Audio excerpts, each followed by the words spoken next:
Alors Pierre se leva et courut au tombeau. Mais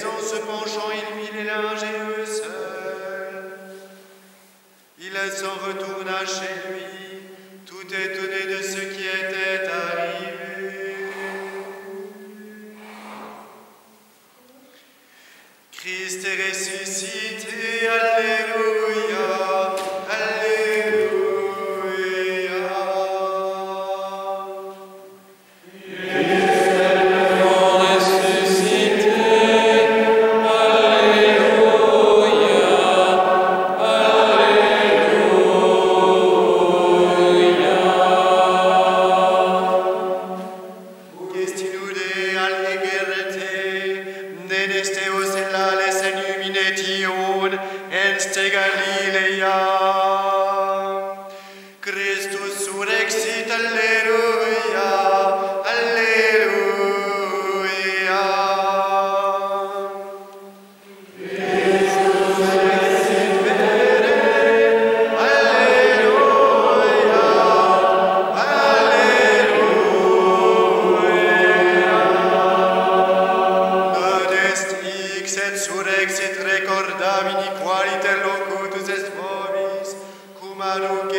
Remember how he told you, while he was still in Galilee, that the Son of Man must be delivered into the hands of sinful men and be crucified, and on the third day rise. And they remembered his words. Christ is risen, Alleluia, Alleluia.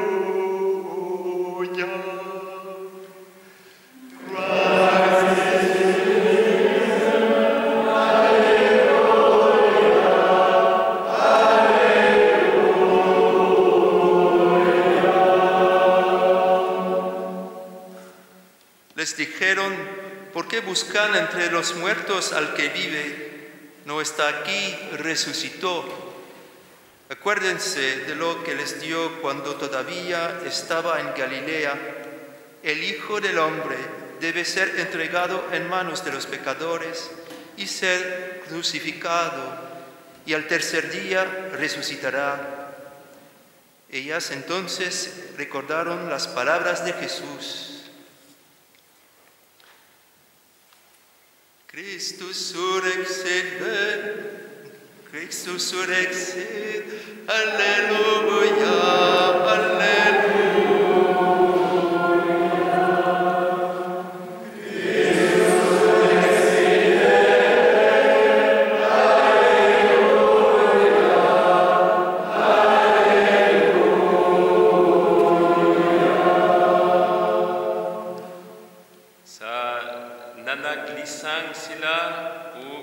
Nagduko sa yuta, kanila mingon ang mga lalaki.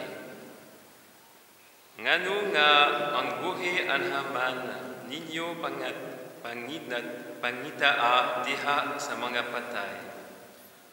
Wala siya dinhi kundili na banhaw. Hinumdumi ang iyang gisulti kaninyo sa dito sa Basiya sa Galilea. Nga ang anak sa tao, kinahanglan, igatugyan ngadto sa mga kamot sa mga taong makasasala ug igalasang sa krus ug sa ikatulo ka adlaw, mabanhaw siya.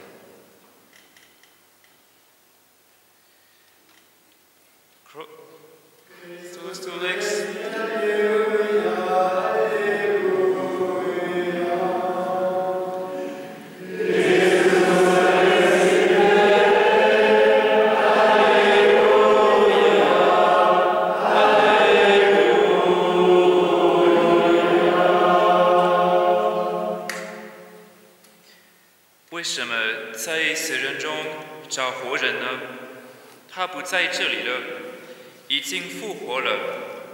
你们应当记得，他还在加利勒亚时，怎样告诉你们，说人子必须被交在罪人手中，钉在十字架上，第3日复活。Christ est ressuscité, Alléluia, Alléluia.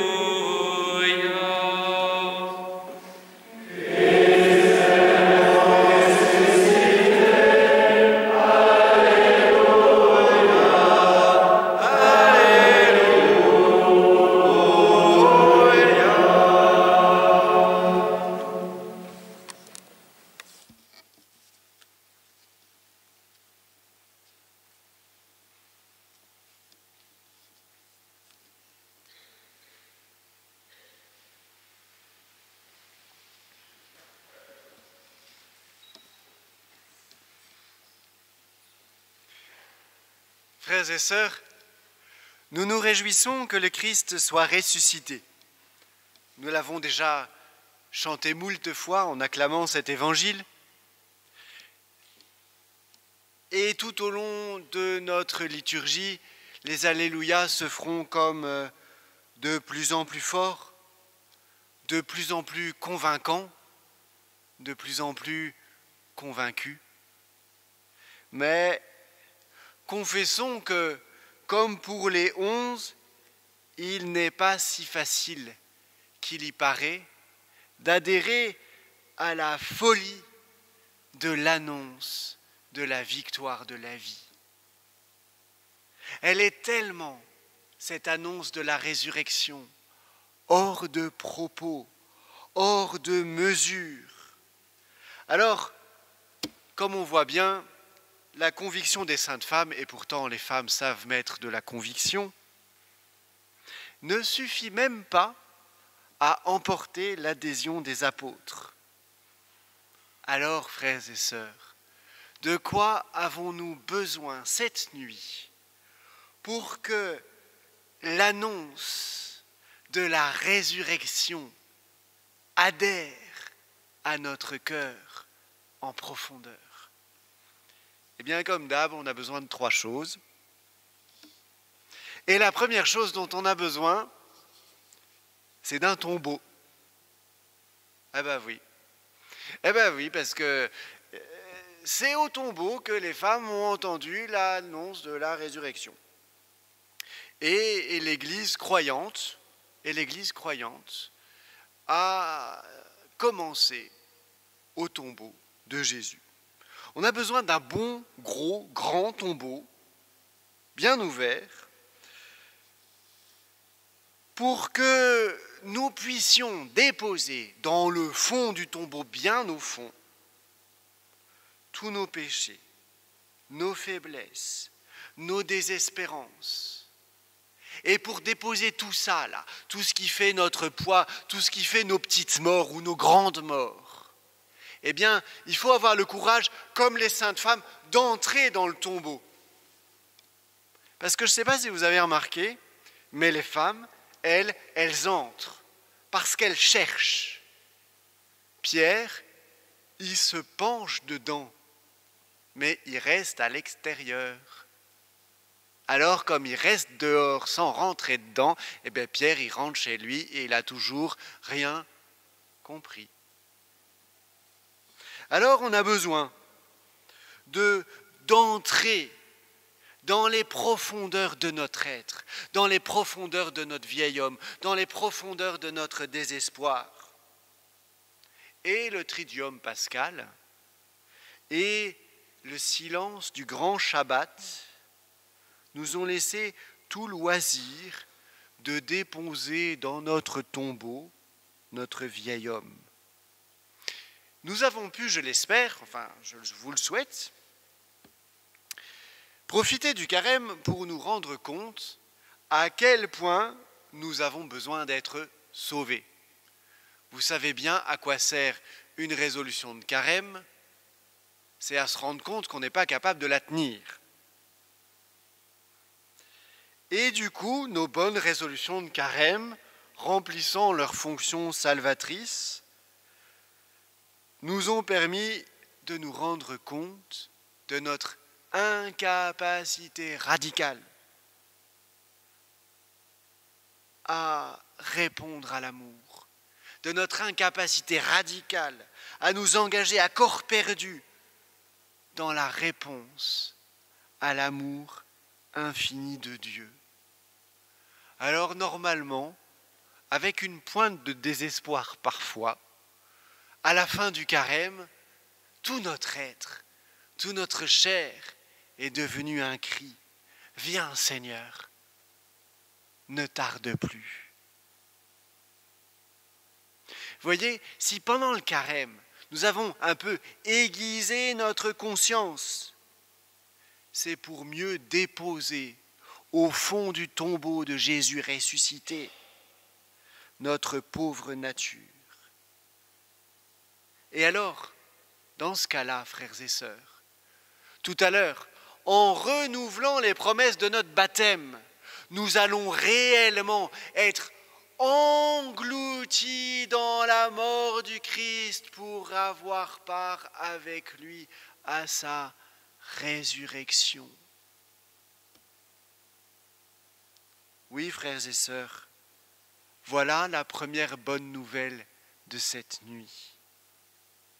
En cette nuit sainte, l'abîme de notre misère vient d'être englouti dans l'abîme de la miséricorde de Dieu. La mort a été engloutie dans la victoire du Christ. Mais, me direz-vous, et ça c'est la deuxième chose dont on a besoin, on risque peut-être de rester dans le tombeau. Parce qu'une fois qu'on y est, faut faire comme Jésus, il faut en sortir. Parce que rester dans le tombeau, c'est pas très encourageant. Puis on a déjà bien assez de facilité à rester avec nos problèmes, à rester avec nos désespoirs, à rester avec nos larmes. On est tous un peu Marie-Madeleine sur les bords comme ça. Et comment on fait pour sortir du tombeau ? Et vous aurez peut-être remarqué que le mot que saint Luc utilise pour parler du tombeau, c'est le mot mnéméia. Ça vous dit beaucoup, hein ? Eh bien, mnéméia, c'est la même racine que la mémoire. Et l'ange ne cesse de rappeler aux femmes et de dire aux femmes, rappelez-vous ce qu'il vous a dit. Oui, pour sortir de notre tombeau. Nous avons besoin cette nuit, frères et sœurs, de nous laisser relever par la parole du Christ. Et pour que la parole du Christ contenue dans l'Évangile ne soit pas une parole morte, mais une parole vivante et vivifiante, nous avons besoin de faire fonctionner notre mémoire chrétienne. Et c'est pour cela qu'on a passé autant de temps à écouter la parole de Dieu.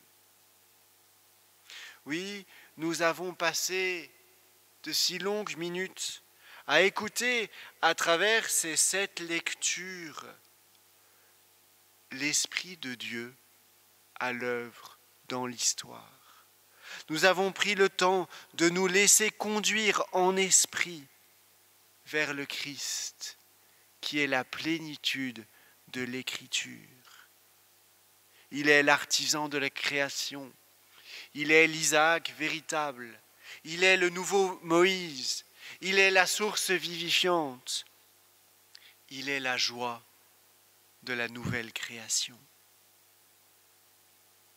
Oui, frères et sœurs, pour sortir du tombeau, pour nous laisser relever, nous avons besoin de la parole du Christ, entendue, gardée et annoncée. Cette nuit, nous sommes relevés de toute mort intérieure par la parole vivifiante du Christ. Ce soir, ne soyons pas des âmes d'un instant, mais faisons mémoire dans cette liturgie, à travers la multitude de ces signes, des merveilles de Dieu. Et pour sortir du tombeau, entrons dans la création nouvelle.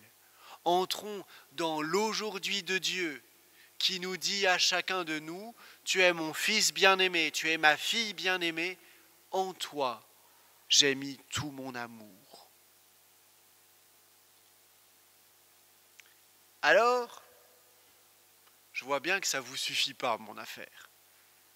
Et c'est tant mieux parce qu'il manque un ingrédient essentiel à notre gâteau de la résurrection. C'est que si vous avez lu le texte comme moi, les femmes, elles sont rentrées dans le tombeau, c'est très bien. Les femmes, elles ont fait fonctionner leur mémoire chrétienne, c'est très bien. Mais toujours est-il que comme première annonce, ça n'a pas été très très efficace. Parce que, leur joyeuse annonce, vous voyez, elles arrivent là toutes frétillantes, elles se disent « Ouais, les apôtres, ils vont être trop contents ». Et en fait, les gars, ils les prennent juste pour des bonnes femmes délirantes. Et il faut reconnaître que ça nous arrive un certain nombre de fois. Combien de fois nos contemporains nous prennent pour des doux bizarres, des gens un peu délirants comme l'Aréopage avec Saint Paul. Bon, sur ce sujet-là, nous t'entendrons un autre jour. Ouais, c'est vrai. La résurrection est complètement délirante. La résurrection du Christ est complètement hors de propos et hors de proportion. Alors, frères et sœurs, qu'est-ce qu'il nous faut comme dernier ingrédient pour entrer dans cette disproportion de l'amour de Dieu qui engloutit nos péchés dans le tombeau de son Fils, qui nous relève par la parole de vie? Eh bien, pour cette question, nous nous retrouverons dans 50 jours. Puisque la réponse, c'est l'Esprit Saint. Les disciples n'ont plus adhéré à la résurrection du Christ, n'ont plus proclamé la résurrection du Christ que sous l'action bienfaisante de l'Esprit Saint.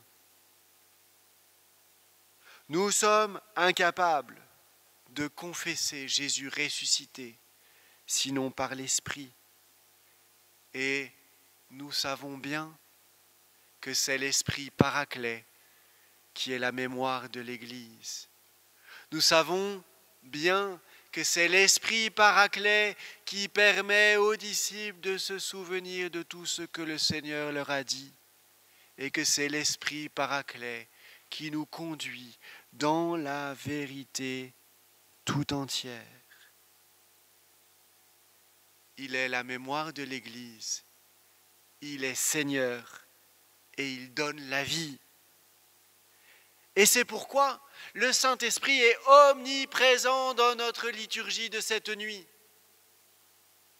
Il est le Rouach, le souffle de Dieu qui planait sur les eaux de la création, comme nous l'avons entendu dans la première lecture. Il est l'eau vive, jaillissante, du côté droit du temple, que nous allons chanter et dont nous allons être abondamment aspergés. Il est celui dont l'ombre va recouvrir le pain et le vin pour les transformer en corps et en sang du Christ. Oui, frères et sœurs, il n'y a que par la puissance de l'Esprit Saint que nous communierons cette nuit à la mort et à la résurrection du Christ. Alors, frères et sœurs, cette nuit, entrons dans le tombeau du Christ pour y engloutir nos péchés dans sa résurrection. accueillons dans nos cœurs croyants la parole de vie et laissons-nous vivifier par l'esprit de vérité. Alors, nous pourrons, cette nuit, dans une joie authentique que personne ne pourra nous ravir, confesser en toute vérité: le Christ est vraiment ressuscité. Alléluia, Alléluia.